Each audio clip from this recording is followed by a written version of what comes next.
दीर्घ दिन है गंजाम जिला खलिकोट अंचल विभिन्न मंदिर हुंडी भांगी चोरी घटनार पुलिस पर्दाफाश करने सहित चोर चोरुणी स्वामी स्त्री को गिरफ्त करिछि। तेबे रंभा पहाड़ा साही बासिंदा स्वामी स्त्री दुई जन खलिकोट अंचल पथरा केशपुर और रंभा थाना अंतर्गत विभिन्न मंदिर चोरी करथिले।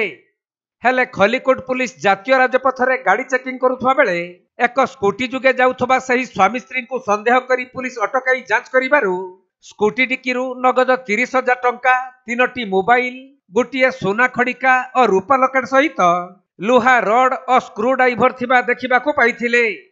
परे जणा पड़िथिला एही स्वामी स्त्री दुहे विभिन्न मंदिररु चोरी करिसंती। तेणु पुलिस समस्त सामग्री और स्कूटी को जबत करी स्वामी स्त्री दुई जन को गिरफ्त करिछि।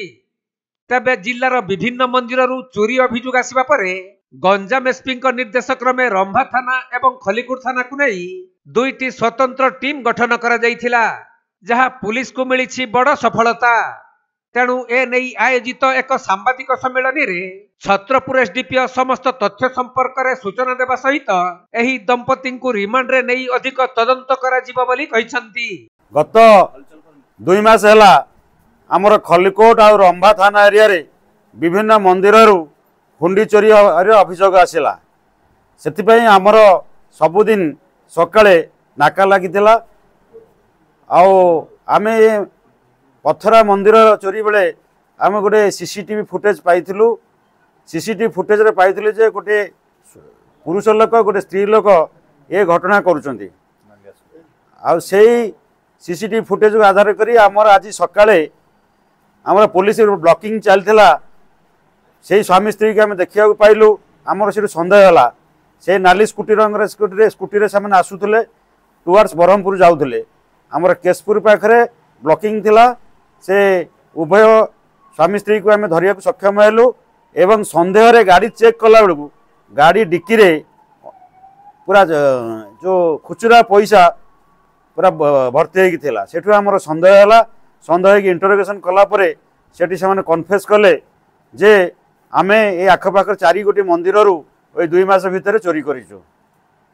तापर से पुलिस की लीड करी आज से जो हुंडी गोटे जगार जो पथरा चोरी होता पथरा मंदिर माँ मंदिर से हुंडी की मध्य रिकवरी देले एवं आमर गुप्तेश्वर मंदिर, बाणेश्वर मंदिर आउ जो आमर अलेश्वर मंदिर जो शिव मंदिर चोरी करिथिया टंका को मध्य से घरे रखिथिले।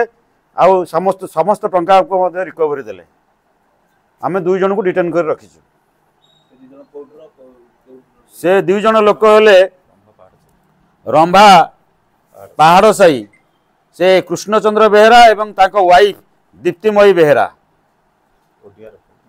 से माने पहाड़ साई ओडीआरपी कॉलोनी रंभारे घर। एबे आमे सेटा इनक्वारी चलैछु देखिबो केते कोडी चोरी करचंती। हमको वर्तमान से कन्फेस करचंती 4 गोटी केस रे 4 गोटी मंदिर रो चोरी करचंती बोली। नहीं सीसीटीवी फुटेज रे आमे 2 जन को पाइथिलु। तापरे आमे 2 जन धरिया सक्षम हेइछु। तापर तदंत चली जे जदि आकर किए साथी थिबे सेमान निश्चित धरा जिवो। ना ना उद्देश्य बोली कौन से माने मंदिर को टार्गेट करती डायरेक्ट पैसा पाई जाउछंती मंदिर रू। आ से से पैसा को मध्य किछि खर्च कर देइछंती। आ जति टंका चोरी हेतला से रिकवरी हेछि। आमे तो कन्फेस करछंती जे किछि खर्च कर देइछंती 2 मास भीतर किछि टंका खर्च कर देइछंती। आ आज एति टंका रिकवरी हेछि। आ से माने जनरली राति 11-12 बाहरी जाती एवं राति 3टा भितर रिटर्न कर जाती। से सब लोग शोई पड़ी था। आ मंदिर से इजी टार्गेट होता मंदिर से मंदिर ही चोरी कर। अन्य थाना को वेरिफिकेशन करूँ दरकार पड़े से इंटिमेशन देवु से आस इंटरोगेट करेंगे। आम थाना 3टा केस होती।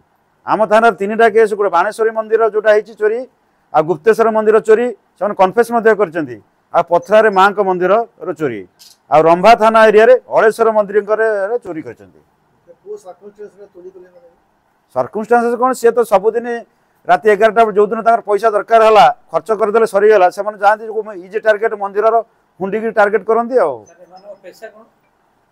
पेशा सेमती किसी ये ना एमती कोड़ी काम दाम कर चलती प्लस एम चोरी करती लेबर क्लास। गंजाम जिल्लारू अजित कुमार पट्टनायक रिपोर्ट कोणार्क लाइव।